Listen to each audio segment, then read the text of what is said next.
Nasaan na kaya si Mami?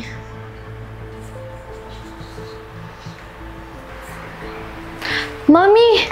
Oh, Bianca. Maaga yatang natapos yung pasok nyo.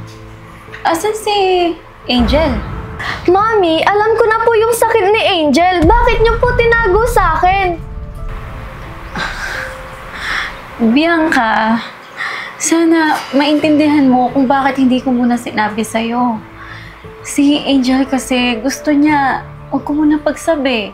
Sasabihin na lang daw niya pag handa na siya. Pero Mami, alam na po lahat ng classmate namin. Ha? Teka, paano niya nalaman? At alam ba ni Angel to? Oo, Mami. Galit na galit siya kanina. Nasaan si Angel niyan? Hindi ko alam, Mami, pero si Zach sinundan siya.